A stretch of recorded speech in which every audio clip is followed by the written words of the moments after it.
सत साहिब सतगुरुदेव की जय। बंदी छोड़ कबीर साहिब जी की जय। बंदी छोड़ गरीबदास जी महाराज जी की जय। स्वामी राम देवानंद जी गुरु महाराज जी की जय हो।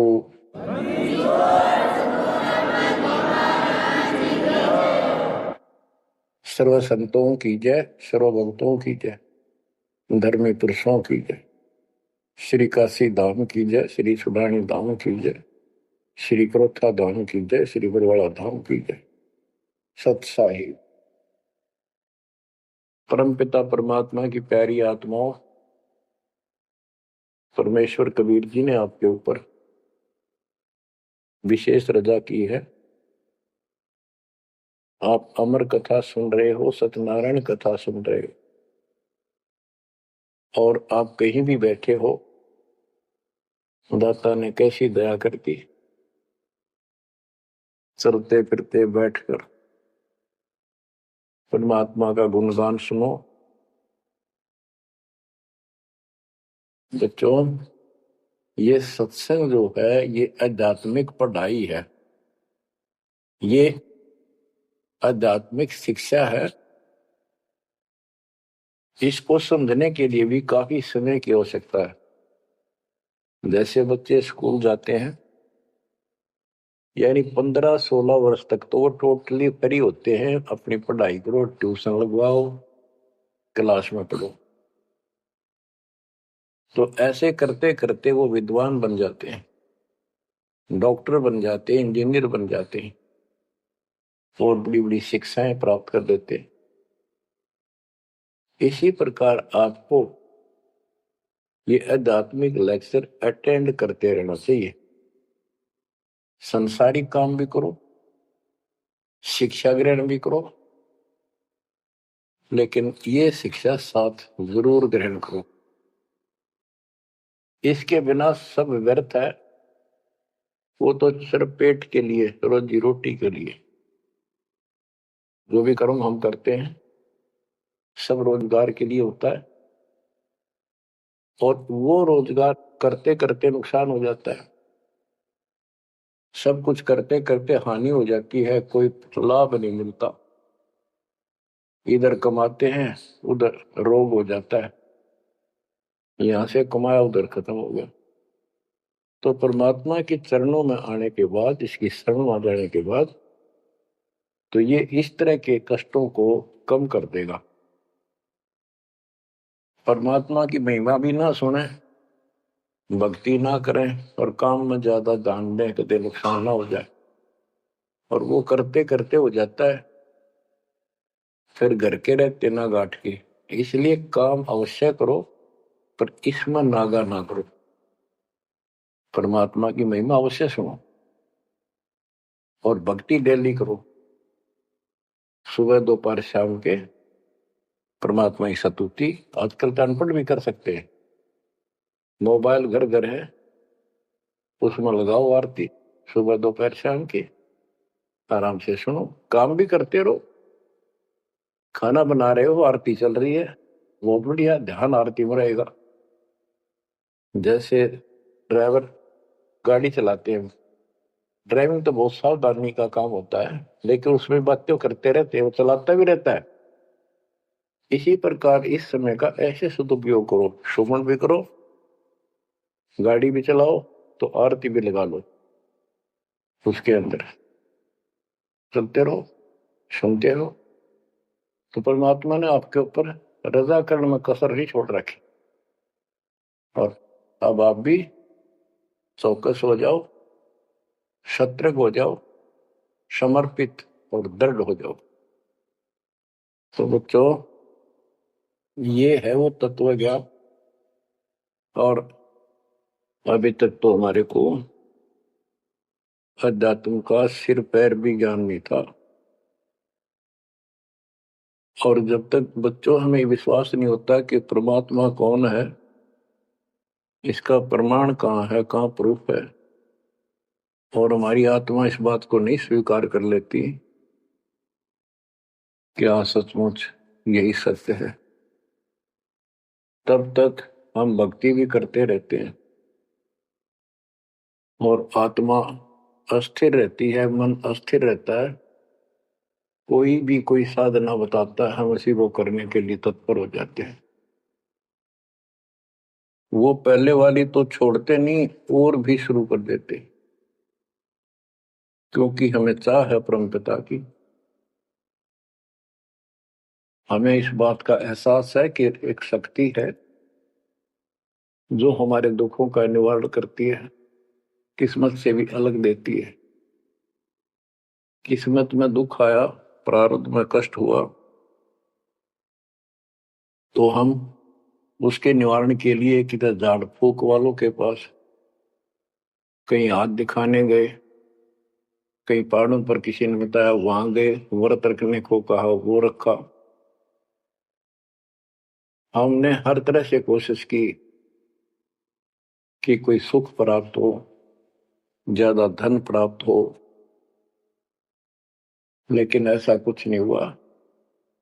वैसे कभी इत्तेफाक से कोई दाव लग गया, कोई हटकर कोई ऐसा लाभ होता दिखा हो गया, वो होना तो था कर्म का, प्रारब्ध में आ गया कोई और वो सूत बैठ गया, और हम और दृढ़ हो गए उन्हीं पूजाओं पर, उन गलत साधनाओं पर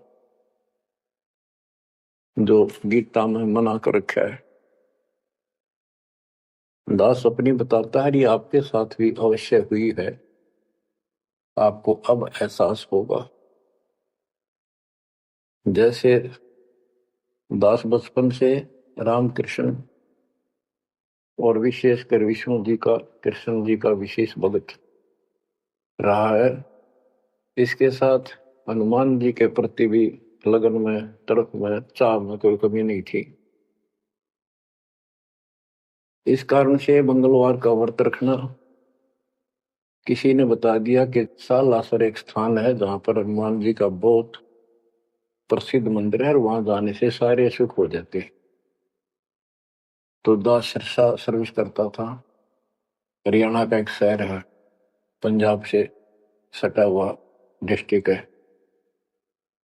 वहां से पता चला तो दास बैठ के ट्रेन में सालासर पहुंचा, शुरू उतरा, वहां से अन्य साधनों से वहां एक छोटा सा गांव सालासर, वहां एक छोटा सा मंदिर और उसमें एक पत्थर की मूर्ति, उसकी शक्ल भी ठीक सी को हनुमान का वो आइडिया लगाया जाता।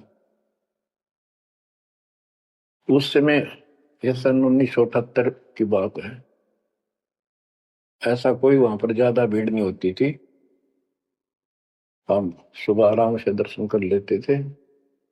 हद से हद 500-400 आदमी जाते थे। फिर देखते देखते 10 साल में वहां पर टेढ़ी मेढ़ी लाइन बनने लगी, यानी 4-4 घंटे में नंबर आने लग गया। और उस दौरान जैसे भी कोई राहत मिली, जैसे सर्विस लगी, पढ़ते थे, पास होते चले गए, हनुमान जी और श्री कृष्ण की जय जयकार। हम पढ़ते थे, पास होते चले गए। तो ये श्रेय अपने इष्ट देवों को मानते थे जो एक से अनेक थे, श्री विष्णु भगवान, कृष्ण जी, श्री राम जी और हनुमान जी, शंकर भगवान जी। यानी शंकर भगवान जी को पीछे नहीं रखते थे, और ये बता रखा था अगर माँ की भक्ति नहीं करनी, इसको विशेष ध्यान नहीं देते थे इसके ऊपर। फिर भी पास हुए, सर्विस लगी, पुत्र प्राप्त हुआ, फिर संतान होती चली गई, और इतनी खुशी हुई कि सारा कुछ हनुमान जी ने, श्री कृष्ण जी ने, विष्णु जी ने कर दिया। और ये देख रहा है दास के जो कबीर नास्तिक है उनके भी सुख हो रहे थे। तो बात ये है, अब पता चला कि ये साधना वो सुख देने की थी नहीं जो हम इन कैशर कर रहे थे, यकीन से होगा इनको श्रेय दे रहे थे। तो बच्चों, कबीर पीछे लग गया जाऊं था मैं लोक वेद के साथ, मार्ग में सतगुरु मिले, दीपक ले दिया हाथ। इस भक्ति के सफर में हम लोक वेद के आधार से इधर उधर भटक रहे थे, सही मार्ग मिला नहीं था और कभी भी मंजिल प्राप्त नहीं कर सकते थे। ठीक है, हमारी तड़प थी तो भगवान भी मिले। जैसे वेदों में प्रमाण है, ऋग्वेद मंडल नंबर 9 सूक्त चम्मन मंत्र 3 में कि परमात्मा सबसे ऊपर के लोक में बैठा है। फिर ऋग्वेद मंडल नंबर 9 सूक्त 82 1 2 3 में, ऋग्वेद मंडल नंबर 9 सूक्त 86 के 26 27 में, ऋग्वेद मंडल नंबर 9 सूक्त 96 के 16 से 20 तक, ऋग्वेद मंडल नंबर 9 सूक्त 94 का मंत्र 2, 95 का मंत्र नंबर 1। इन सब में मिलाकर एक निष्कर्ष निकलता है कि परमात्मा ऊपर से गति करके आते हैं और यह अच्छी आत्माओं को मिलते हैं। एक कवि तो काव्यनों यानी लोकोक्तियों, शब्दों, वाणियों, साखियों के माध्यम से अध्यात्म ज्ञान अपने मुख कमल से बोलकर सुनाते हैं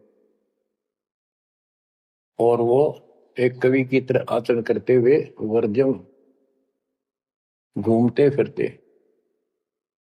और अपने मुख कमल से वाणी बोल करके भक्ति की प्रेरणा करते हैं और गुप्त भक्ति के, परमात्मा की साधना के गुप्त मंत्रों का आविष्कार करते हैं।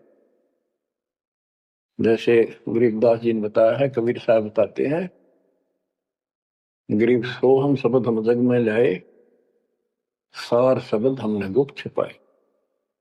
यानी सोहम शब्द किसी भी ग्रंथ शास्त्र में, जिनको हम शास्त्र मानते रहे हैं 600 साल पहले पहले, उनमें नहीं है। और सोहम नाम का प्रचलन बहुत पहले से चल रहा है, पर इन किताबों में नहीं था। क्योंकि कबीर साहब कहते हैं, हम बैरागी ब्रह्म पद सन्यासी महादेव, सोहम मंत्र जय शिव जी को करे हमारी शेष। उनको ज्ञान समझा सबको, ज्ञान इतना गजब का है, एक बार आत्मा जरूर पकड़ लेती है और नाम की भी इच्छा करती है, तो उस समय जब परमात्मा अपना ज्ञान सुना रहे होते हैं, काल निकल जाता है उस आत्मा से और आत्मा ध्यान से सुनती है, सत्य मान लेती है। तो इन्होंने ब्रह्मा जी ने, विष्णु जी ने, शिव जी ने सबने नाम दे दिए। इनमें सॉफ्टवेयर लगा दिया परमात्मा ने, विष्णु जी में हरियम का, शिव जी में सोम का, ब्रह्मा में ओम का, और वही आज हमारे को लगा दिया। अब हम अपना काम इनसे डायरेक्ट ले रहे हैं। तो कहने का भाव ये है कि जिस समय परमात्मा अपना ज्ञान सुनाते हैं, काल भाग जाता है, परमात्मा के वहां से आते ही काल प्रवेश कर जाता है, उनकी बुद्धि को फेर देता है। इसी कारण से दोबारा इन्होंने परमात्मा की वाणी सुनी नहीं, विचार नहीं सुना और ये धोखा खा गई। हमने भी बहुत बार धोखा खा लिया, सैकड़ों बार हम ये कष्ट उठा चुके और ये धोखा खा चुके हैं। तो अपने भगवान को छोड़कर इन बकवादा में बड़े रहे। मानुष जन्म पाएकर खोवे, सतगुर विमुखा युग युग रोए। बच्चों, गरीब सतगुर संगत छोड़कर लाख वर्ष जप कीन, इंद्रिय क्रम ना मोक्ष होए, अरे काल के आदि। जैसे आपको बार बार समझाया जाता है कि सतगुरु से विमुख होने के बाद हम आज से 600 वर्ष पहले परमात्मा से विमुख हुए थे। उसके बाद हम पता नहीं किन किन धर्मों में जन्मे, कभी भक्ति की कभी ना की। भक्ति करते थे और भक्ति ही नहीं थी, लेकिन मालिक फिर भी हमें उन प्रत्येक मानव शरीर में मिले हैं और सच्ची राह दिखाई है। हमने कुछ दिन की साधना अवश्य की है, फिर छोड़ दी, और जिसके कारण परमात्मा हमें चार्ज कर गए।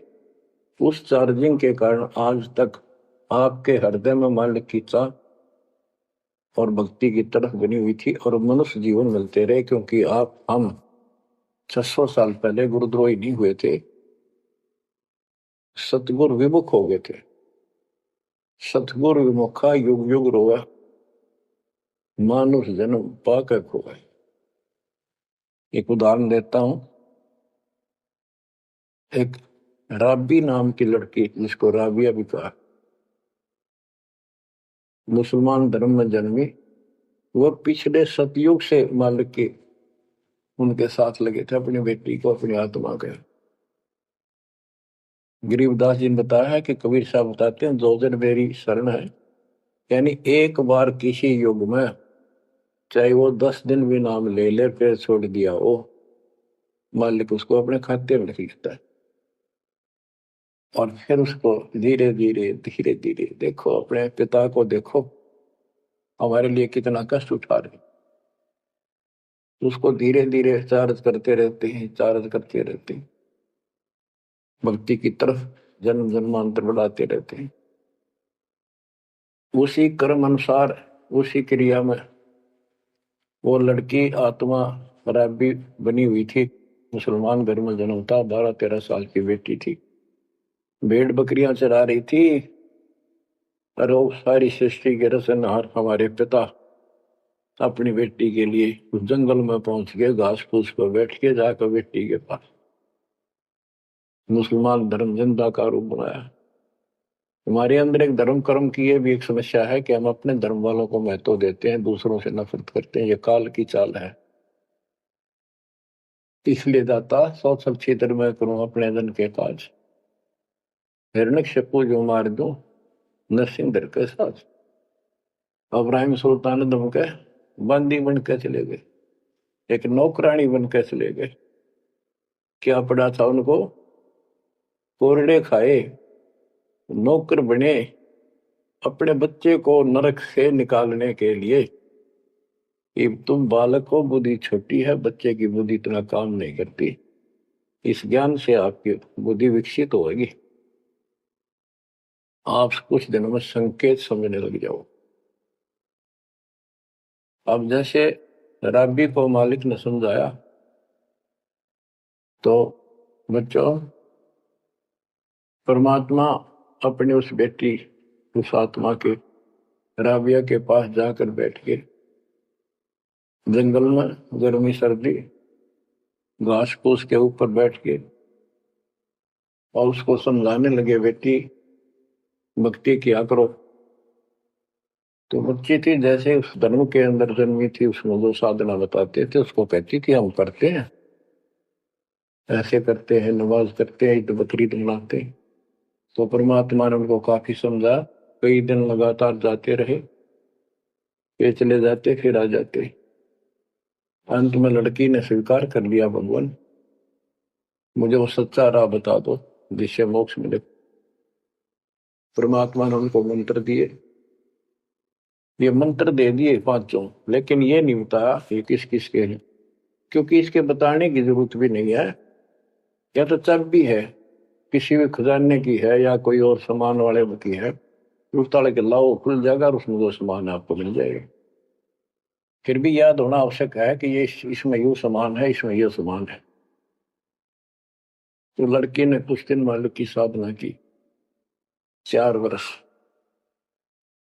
उसके बाद समाज के दरबाव में शानी होगी, उसने यहां तक फैसला कर लिया कि ये तो संस्कार बढ़ते चले जाते हैं, शादी ही नहीं कराऊंगी, विवाह नहीं कराऊंगी। उसने निकाह करने से मना कर दिया। माँ बाप ने कोशिश की, लेकिन बिल्कुल स्पष्ट शब्दों में कह दिया, मैं विवाह नहीं करूंगी, मैं अल्लाह खुदा को प्राप्त करूंगी। माँ बाप परेशान हो गए कि बच्ची है, इसने तो जिद लगा ली, और इसका जीवन कैसे पार होगा, कैसे पास होगा, तो हो ही नहीं सकता। माँ बाप ने कहा, बेटी या तो निकाह कर लेना, हम दोनों मरेंगे। लड़की ने सोचा, चल माता पिता की हत्या का क्यों सिर पर दोष दूं, आगे अपने पति से बात कर रहे हैं। निकाह हो गया। मुसलमानों के अंदर लड़की से अपनी राय पूछी जाती है विवाह के समय कि क्या आपको ये निकाह कबूल है। लड़की यस कर देती है तो विवाह होता है, न तो नहीं होता। ये स्वतंत्रता बेटी को है। उसने यस कर दी, विवाह होगा। उनका पति बहुत बड़ा अधिकारी था, अफसर था, साहब था। मुसलमानों में एक से अधिक विवाह भी हो जाते हैं, सामान्य बात है। तो उसने यही विचार किया था कि तो शादी और कर लेगा, वहां दबाव बनाऊंगी ना तो मर जाऊंगी और क्या इलाज है। तो उसने अपने पति से अपना उद्देश्य बता दिया, मैं भक्ति करना चाहती हूँ, मेरी कति तमन्ना नहीं है कोई शादी और बच्चे पैदा करने की। यदि आप मेरे साथ जबरदस्ती करोगे तो मैं सुसाइड करूंगी। उनका पति भगवान से डरने वाला मुसलमान था, वास्तव मुसलमान था। उसने कहा, राबिया, आपने निकाह कबूल क्यों किया, ये बता। उसने कहा कि मेरी मजबूरी थी, मेरे माता पिता मर जाते, मैं वो दोष नहीं लेना चाहती थी, उनका भी काम बन गया। कि आप बताओ आपका क्या इरादा है। मेरा फाइनल है, या तो मौत या अपनी भक्ति करूंगे। इतना दृढ़ विश्वास देखकर उसने कहा कि राबिया कोई बात नहीं, आप भक्ति करो, मैं अल्लाह के मार्ग में बात नहीं बन सकता, मैं भी भगवान से डरने वाला हूं। लेकिन जैसे आपकी लोक लाज के कारण आपके पिता की समस्या प्रबल थी, इसी प्रकार समाज हमारा भी है, लोक लाज हमें भी है। आप मेरी दृष्टि में, मेरी तरफ से तो मेरी सिस्टर होगी, समाज की दृष्टि में मेरी वाइफ बनकर रहना होगा। वो बोली मुझे मंजूर है। उसके लिए अलग व्यवस्था कर दी, अपनी भक्ति कर, किसी चीज की कमी नहीं आने देंगे। उसने अपनी और शादियां कर ली। अब वो 50 साल की होगी, सब देखा कि ये तो बिल्कुल देवी का रूप है, पलक भी उठाकर नहीं देखती। ये पिछले संस्कार थे, वो बैटरी चार्ज थी, उसमें चाह थी, आगे बैटरी लगी नहीं है, धीरे धीरे नष्ट होगी। या रोड मारा काल मारी, ये बहुत बड़ा षड्यंत्र है। सतगुरु कबीर साहब ने इसको कोई खोल नहीं सकता, इसे बचा भी नहीं सकता। इसलिए सतगुरु की शरण नहीं छोड़नी चाहिए। उसने अपने पति, जो संसारिक दृष्टि के पति से कहा कि मैं हज करने जाना चाहती हूँ। उसके पति ने कहा, बहुत खुशी की बात है, मुझे पुण्य मिलेगा आपके सहयोग में, और कोई व्यवस्था ऊंट घोड़े की करवा देता हूँ, उस पर आराम से बैठ कर जाइए। बोली नहीं, मैं पैदल जाऊंगी, क्योंकि ये आस्था हमारी भगवान के प्रति अहंकार में नहीं, ऐसे जाना तो और बढ़िया है, ये शुरू से धारणा है। उसमें साधन भी नहीं होते थे, ऊंट घोड़े होते थे, रेगिस्तान में ऊंट ही चलते थे। वो बोली नहीं, मैं पैदल जाऊंगी। राबिया पैदल जा रही थी, रास्ते में कुआं था, उसमें बाल्टी और रस्सा नहीं था। एक कुतिया वहां पर बहुत बुरी तरह रो रही थी, कभी कुएं की तरफ जा रही थी, राबिया के चरणों की तरफ आ रही थी। वो समझ गई कि प्यासी है और साथ में बच्चा है, मरेगी की, बच्चे भी मरेंगे। आओ देखा ना ताओ देखा, दया बिना दरवेश कसाई। वो दरवेश थी, संत थी, दयालु थी, असली मुसलमान थी। उसने अपने बाल पाड़े सिर के, रस्सी बनाई लंबी, वो 100 फुट नीचे पानी होता था, और फिर अपने कपड़े निकाल कर शरीर के उसके बांध कर नीचे भिगो कर बाहर टपकाए, निचोड़े एक मटके के टूटे हुए पात्र में। कुतिया ने जी भर का पानी पिया, और लड़की ने अपने जो सिर के बाल पाड़े, थोड़ा बहुत खून निकला था, रक्त, ब्लड को साफ किया, कपड़े पहन लिए, मक्का के लिए चलने लगी। वो मक्का उठ के कुएं के साथ आकर खड़ा हो गया। लड़की ने तो जाना ही मक्का में था, एकदम प्रवेश कर गई। उधर इब्राहिम सुल्तान दम की पहले बॉडी में वो आत्मा गई हुई थी, क्योंकि परमात्मा उनको भी प्रेरित करते हुए आ रहे थे। जो इब्राहिम सुल्तान दम बाद में सम्मान बना, तो जिनको ये ज्ञान हो जाता था, वो अपने धार्मिक मेलों में जरूर जाते थे औरों को समझाने के लिए। तो इब्राहिम सुल्तान दम वाली आत्मा वहां गई हुई थी, लोगों में चर्चा हुई, वे मक्का गया कहाँ। हद होगी, मंदिर ही नहीं है यहाँ पर। तब अब्राहिम सुल्तान अदम कहता है, गरीबदास जी बताते हैं, सुल्तान अदम मक्के गया, मक्का नहीं मकान, गया रांड के लेन को यूं कह अदम सुल्तान। लोग बोले रे क्या बोल रहा था, फिर इतने में वो मक्का वापस आ जाता है। और उसमें से राबिया निकली। राबिया देखी, लोग भाग कर प्रवेश किया, देखा तो एक राबिया ने, एक लड़की, उसने अपना परिचय दिया। पूरे मुसलमान समाज में ये बात फैल गई, चर्चा का विषय बना कि भक्ति हो तो राबी जैसी, भक्ति हो तो राबी जैसी। जिसके लिए मक्का उड़कर चला गया जहाज के समान, एयरप्लेन की समान। तो वह हज के लिए गए हुए व्यक्ति अब्राहिम सुल्तान से बोले, अरे भले आदमी, तो एक देवी को क्या कह रहा था, गया रांड के लेने को, नो कह तुम सुल्तान, एक नकमी आत्मा को ये मक्का लेने गया है। तेरा तो भाई दिमाग खराब हो गया, इसी देवी के बारे में ऐसे शब्द बोले, तुझे पाप लगेगा, दोजख में जाएगा। तब उसने उनको बताया, ये कभी आत्मा इसके लिए आए थे, इसको वहां मिले थे ऐसे ऐसे, और इसने वो सत भक्ति छोड़ दी। क्योंकि परमात्मा साधु रूप में कहीं प्रकट हो जाते हैं, ये उनका एक नियम है, अच्छी आत्माओं को मिलते रहते हैं। तो उस अब्राहिम सुल्तान वाली आत्मा को बताया था कि ऐसे एक राबी नाम की बेटी है, उसको भी मैंने ज्ञान दिया, पर नालायक ने वो भक्ति छोड़ दी, दुख पाव में। तो उसने बताया कि इसको सत भक्ति मिली थी, डरे डोना ही है यार, उस पिछली साधना के कारण ये सब कुछ हो रहा है। परंतु उन लोगों के अमन में कहाँ समाने वाली थी ये बात, तो अक्षरों में। उस जीवन को पूरा करके वो लड़की, वो आत्मा अगले जन्म में एक बांसुरी नाम की लड़की बनी, जन्म हुआ।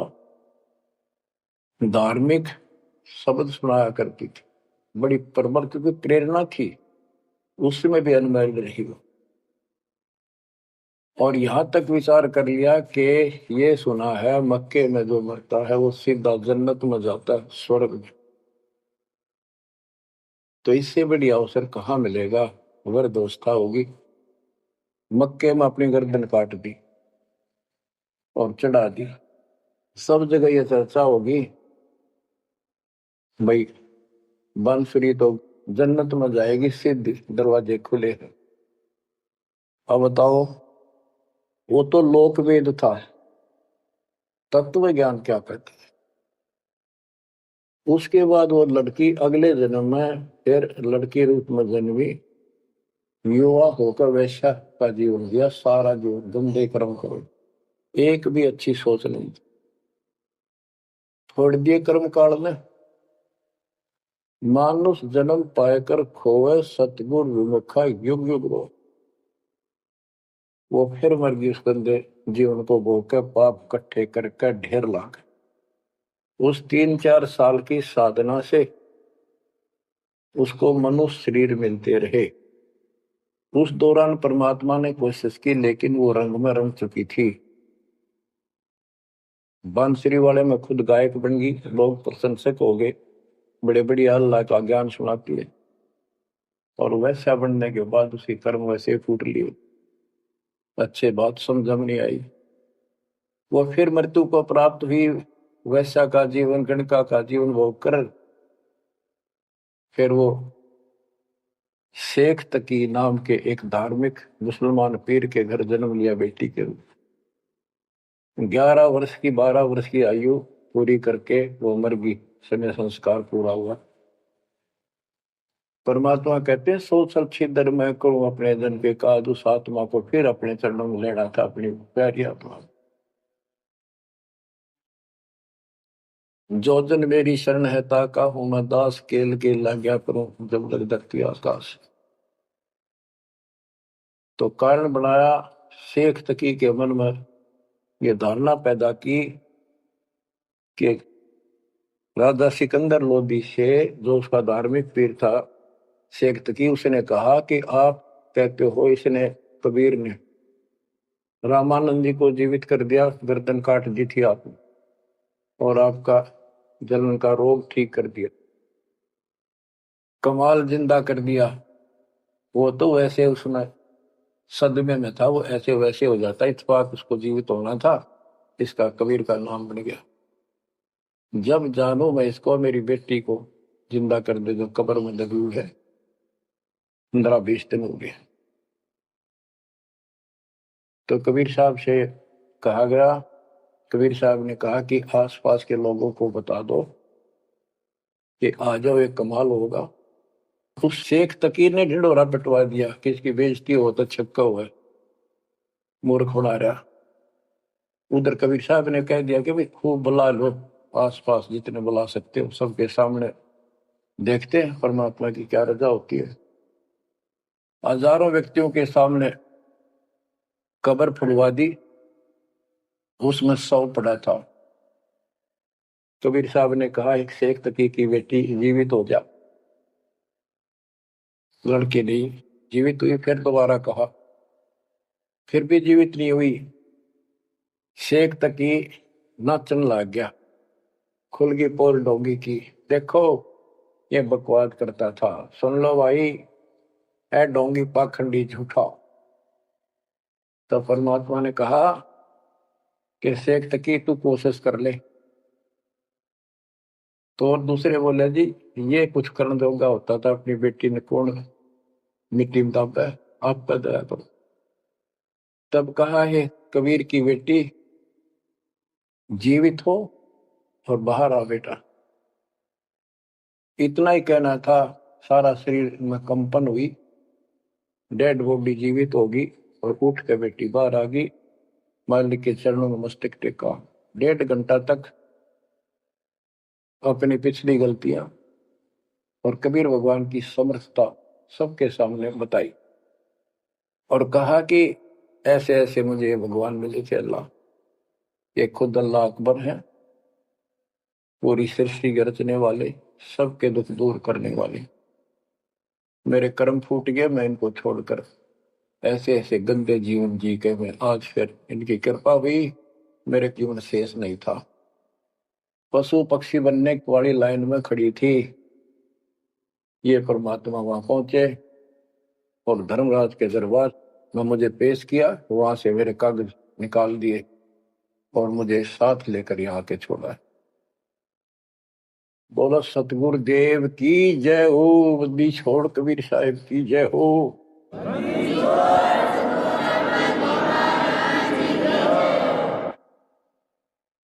तो कबीर साहब ने कहा बेटी जा अपने पिता के साथ, शेख तकी के साथ। वह बेटी बोली मुझे अपना पिता मिल गया, अपना मालिक मिल गया, इस कर मेरा संस्कार इतना ही था। आप मेरे पिता हो, सारी सृष्टि के मालिक हो, मैं तो आपके साथ रहूं। अपने गुरु के मैं संग संग होली, अपने गुरु के मैं संग संग होली, सखेरे मोहे नेकन आई लाज, आज मोहे गुरु दर से दिखाए। बच्चों यह बात तो बनेगी ऐसे ही। एक देसी कहावत है, पानी तो झील में नीचे के स्थान पर आके ही टिकेगा। वैसे पलट में कितना ऊंचा चढ़ जाए लेकिन टिकेगा वहीं आके।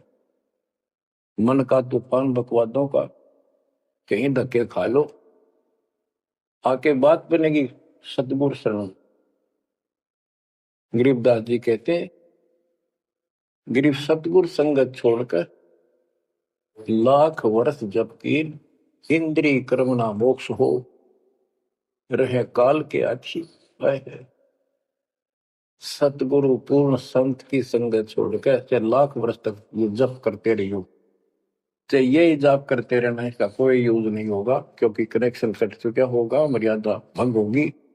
गुरु बिन माला फेरते, गुरु बिन देते दान, गुरु बिन दोनों निष्फल है, वो व्यर्थ जाएंगे। तो बच्चों परमात्मा हमारे लिए भटक रहे हैं, इन पिछली गलतियों से सबक लो, इनको फिर से ना दोहराना। जैसे आपको बताया है कि कबीर भगवान है, ये सारी सृष्टि के रचने वाले हैं, ये हमारे पिता, हमारे जनक है, हमारे कष्टों को दूर करने वाले संकट मोचन यही है।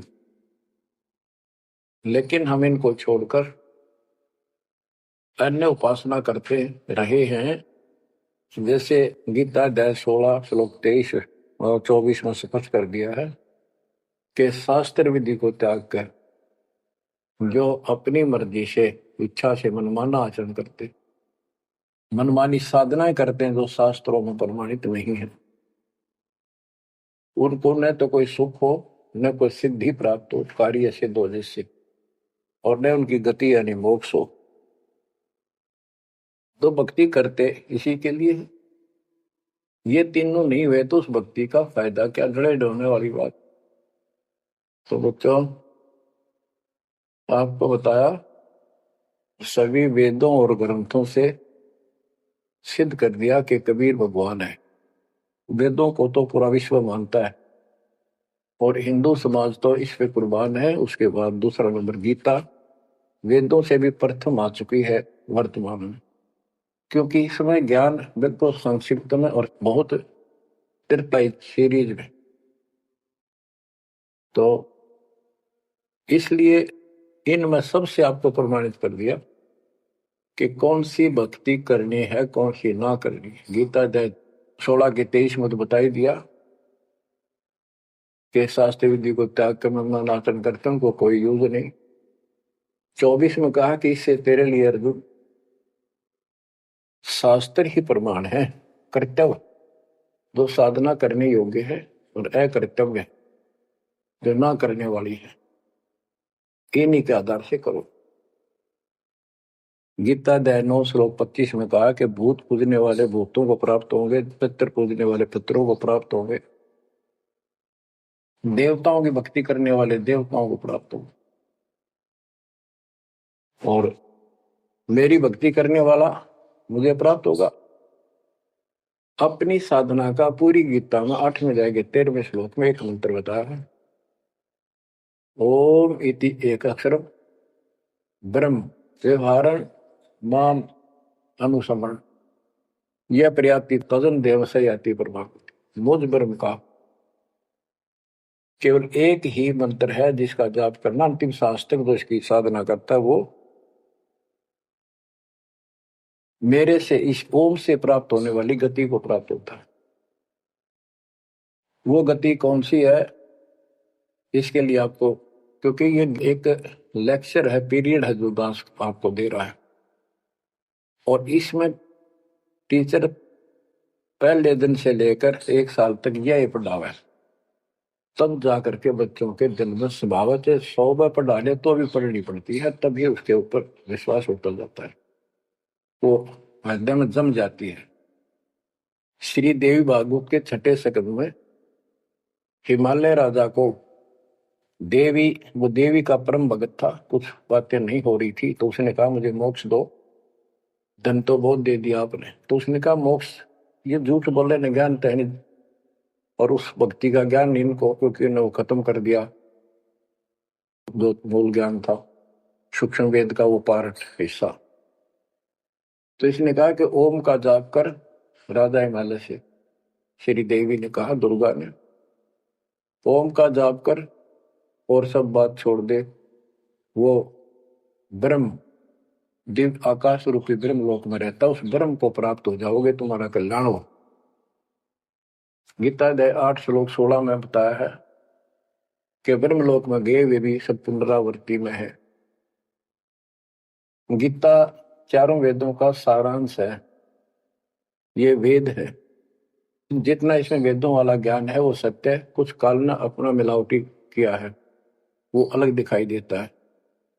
वो केवल युद्ध कराने के लिए अटकलबाजी इसने की है और बीच में अपना तड़का भी लगाया है।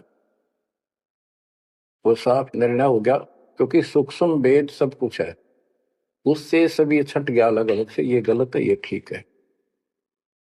तो ब्रह्मलोक में गए वे भी पुनरावृत्ति में पुनर्जन्म होता है, गीता अध्याय 4 श्लोक 5 में इसने स्पष्ट कर दिया, तुम तेरे मेरे बहुत जन्म हो चुके हैं, तू नहीं जानता नहीं है। गीता अध्याय 2 श्लोक 12 में यही 10 के 2 में बताया कि मेरी उत्पत्ति तो हुई है, लेकिन ये ऋषि देवता नहीं जानते, क्योंकि ये मेरे से उत्पन्न हुए। फिर उस ज्ञान को जैसे जहां से शुरुआत हुई थी कि परमात्मा सतलोक से सबसे ऊपर के लोक में रहता, वहां से चलकर गति करके आता है, अपना सच्चा अध्यात्म ज्ञान खुद बोलकर बताता है। गीता अध्याय 4 श्लोक 32 में, ये कोड वर्डों में है गीता ज्यादातर, उसमें बताया कि जो ज्ञान ब्रह्मणे मुखे सचिदानंद घन ब्रह्म ने अपने मुख कमल से बोली वाणी में बोला है, उस वाणी में विस्तार के साथ लिखा है, उससे ये पूर्ण मोक्ष होगा, फिर कभी जन्म मरण नहीं होता। उसके बारे में चौथे अध्याय के 34वें श्लोक में कहा है कि उस ज्ञान को तत्वदर्शी संतों के पास जाकर समझ, उनको दंडवत प्रणाम करने से, कपट छोड़कर उनकी सेवा करने से वो तत्वदर्शी संत जे तत्व ज्ञान का उपदेश करेंगे। गीता अध्याय 15 श्लोक 1 में स्पष्ट कर दिया है, जो इस उल्टे लटके हुए संसार रूपी वृक्ष के सभी विभाग का नारा नारा ज्ञान बता देता, सभी विभागों का पार्षद सवेदवित व वेद के तात्पर्य को जानने वाला है। गीता अध्याय 15 श्लोक 4 में कहा है कि उस तत्व ज्ञान के प्राप्त होने के पश्चात उस तत्व ज्ञान रूपी शस्त्र से इस अज्ञान को काट कर, यानी तत्व ज्ञान को ठीक से समझकर उसके पश्चात परमेश्वर के उस परम पद की खोज करनी चाहिए, जहां जाने के बाद साधक फिर लौटकर संसार में कभी नहीं आते, और उसी की भक्ति करो जिसने सारे संसार रूपी वृक्ष को बनाया है, सृष्टि रची है।